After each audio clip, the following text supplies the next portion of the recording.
with your finances. Then we have this promise.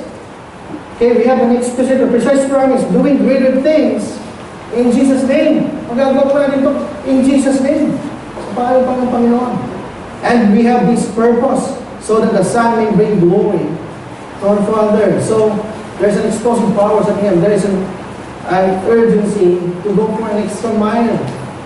Because, alam po natin, may malaking pangangailangan. There's a great need. There's a great salvation. And there's a great commission. And yes, we serve a great God. We serve a great God. So, my challenge to you, my brothers and sisters, one of the challenges that I will give you before I end my teaching is that we need to support. We need to support missionaries such as these people. We need to send them, help them, support them. At hindi po tayo pagula sa kanila. Hindi tayo yung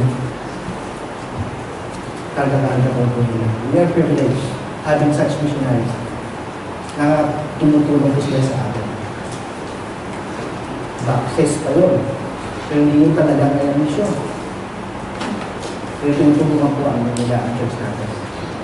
Support them, pray for them. So we have a great commission. We preach a great salvation.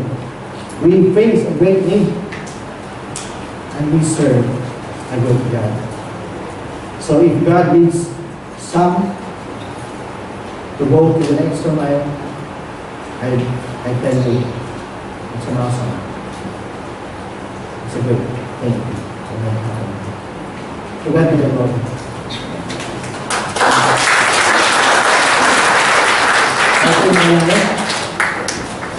Let's pray.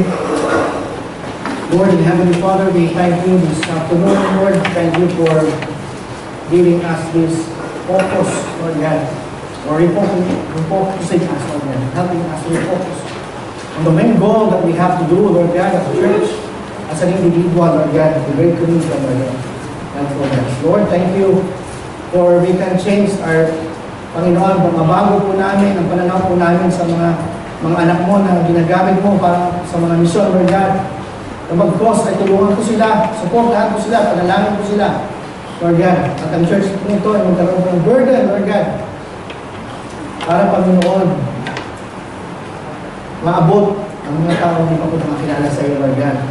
Lord, make this church, Lord God, a church that has a mission to support, Lord God. Thank you, Lord, because we want to bring up the world over to you. This is what we want to do for you. In Jesus' name, amen.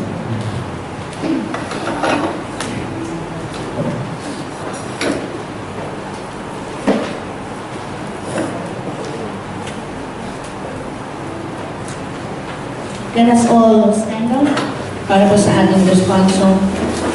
Thank you, Jesus, for your word that we have heard through your servant, Brother Adrian. And we thank you, Lord, for your reminder sa amin that your mission and your purpose for us here is possible. And we hold on, Lord, and we believe in your word that you have said in John 14:14, you may ask me of anything in my name, and I will do it. Thank you, Lord.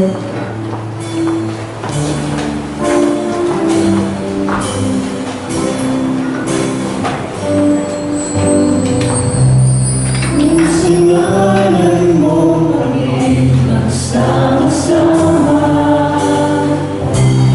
kumikilos ka sa aming pagsamba, at sa aming pagdaloy pagpapalala.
magbahagi sa atin ngayong hapon.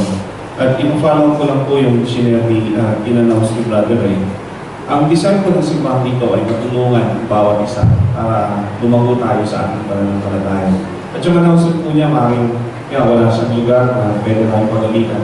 Pero meron po ba dito gustong interesado maging member ng FCCC? Kung meron hindi nyo kailangan magtaas ng kamay, pero ganito ang gagawin natin.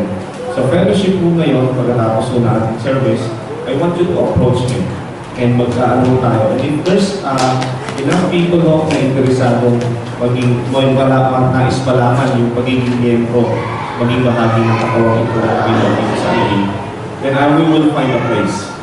Hindi natin ito aanay na, sige next week na lang kasi hindi natin gagawin yun. Kung meron po kayong gustong maging bahagi ng katawan ito ng Panginoon, then I want you to i-approach po natin siya during the time of fellowship. And at this time po, I also would like to pray for all of you. Alam ko yung iba sa inyo ay may mga struggles, even really praise the Lord for the message this afternoon. Pero alam mo ninyo, sabi nga ng Panginoon, ano po yung sinabi niya dun sa verse? You may ask me for anything in my name, and I will do it. Hingin po namin sa Panginoon, pero hindi ibig sabihin, gusto niyo manalo ng 1 million, hindi yun ang gusto ng Panginoon. Gusto niya isumunod-glorify siya. So if you are sick, if you want a member of your families are sick, it is God's will. And He will be glorified na gagaling yun. But you gotta have faith. If you're looking for employment, God can be glorified. But you gotta have faith. Nandito po tayo because we have faith in God. And the reason tayo naligtas, for it is by grace that you and I have been saved. Hindi po dahil sa gawa natin, but it is through our faith. So, manalangin po tayo. Panginoon, maraming salamat po sa pag-ibig ninyo sa amin. Tunay na nakila kayo, ang inyong pag-ibig ay walang katapusan. Lord, kahit na makulit kami, makasalanan, pabago-bago ang isip, and yet, Lord, hindi po kayo nagbabago. Ang inyong pag-ibig, even your grace are sufficient for us. Your mercies are new every morning. Na tuwing nagigising kami sa umaga, nagpapasalamat kami, Panginoon. Pagkaman yung iba sa amin, hindi na nakaiisip magpasalamat sa inyo dahil mayroong papasok sa trabaho at kailangan minulong. And yet, Lord, there's so many people right now na hindi nagigising sa umaga. And yet, kami, Panginoon, andito pa rin kami ngayon na nakatayo. Mayroong lakas para magpuri at magpasalamat sa inyo. Lord, I pray, may you continue to give us the love and the joy na nagagaling sa puso namin. Yes, Lord. Lord, naaawit kami ng may papuri. Yes. We will have faith that can move mountains. Lord, we will have faith. Yung mga pamilya namin ngayon, yung mga may mga miyembro kami dito, Panginoon, who are struggling because their family members are sick right now. Yes. Lord, we believe because you said in your word, Yes, Lord. that nothing is too difficult for you, for there is nothing is impossible with you, O God. Yes. For those who believe, Lord, I pray, yung mga kamag-anak namin, pamilya namin, or even us, Yes. Lord, if we're struggling right now, heal us in Jesus' name. And may you be glorified. Lord, maitaas po ang inyong pangalan. Hindi namin sasabihin na bumalik kami dahil sa aming ginawa, kundi dahil sa inyong ginagawa sa buhay namin. Ingatan niyo po, Panginoon, ang bawat isa. Ingatan niyo, Panginoon, ang inyong mga anak na nakatayo ngayon sa inyong harapan. And I pray, O God, may you bless them this week. Not just this week, but for the day, every day of their lives, of our lives. Bless us, O God, and use our lives as a blessing to others. Para marami pang tao ang makakilala sa inyo. Totoo, Panginoon, na mahal ninyo kami lahat. Hindi lang kayo namatay, Jesus, para sa Pilipino. Kundi namatay po kayo sa buong sanlibutan. At nilagay ninyo kami sa aming mga trabaho, naniniwala kami na nilagay ninyo kami sa aming mga pinagtatrabahuhan. So we can represent you, Lord Jesus. And my prayer, O God, is that may we be able to represent you well.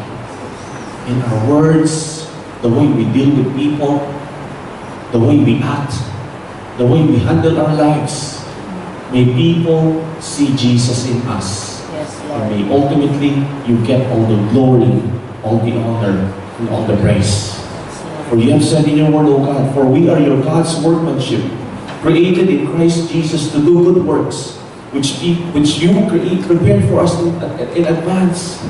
So Lord, andito po ang buhay namin. We offer our lives to you right now.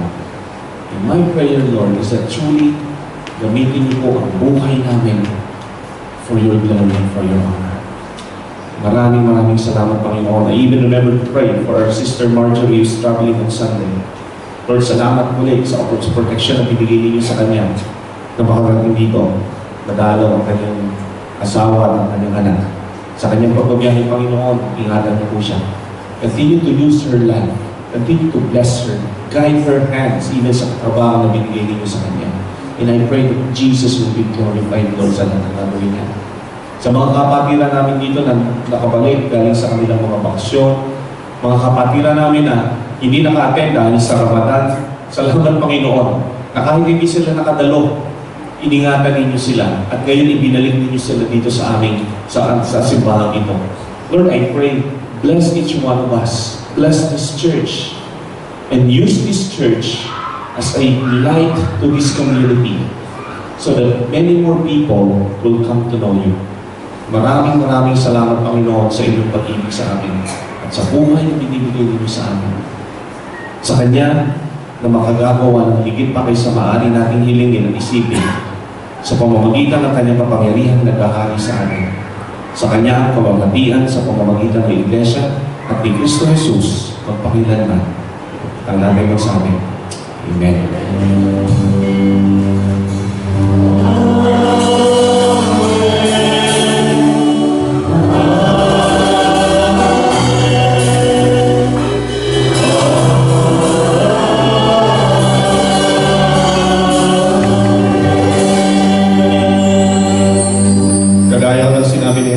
Sa John chapter 20 verse 21, sabi niya, "Peace be with you. As the Father has sent me, I am sending you."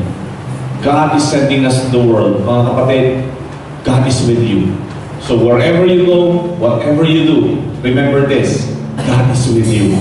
So again, pagpalain po kayo ng Panginoon at gamitin ang inyong buhay for His glory and His honor. God bless you all. Amen. Patuloy po natin sa papupurihan ay sama-sama magpupuri sa Panginoon. God bless po. Tayo po'y magkamanan as we go on sa ating pong fellowship.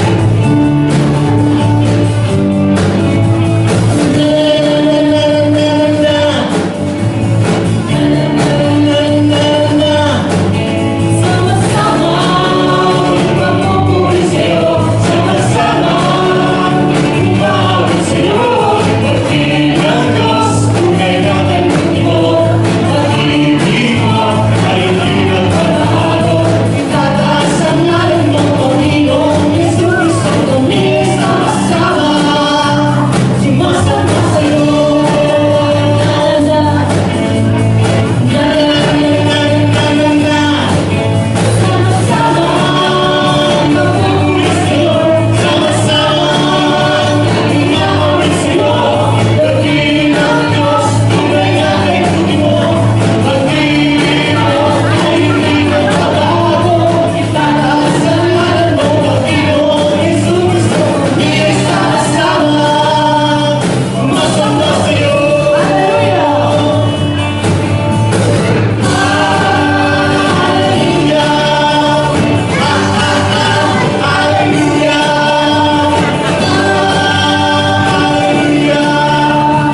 afternoon, we pray, Panginoon, that you are being glorified. Maraming salamat, Lord. We are claim that we have been victorious for this night. Maraming salamat,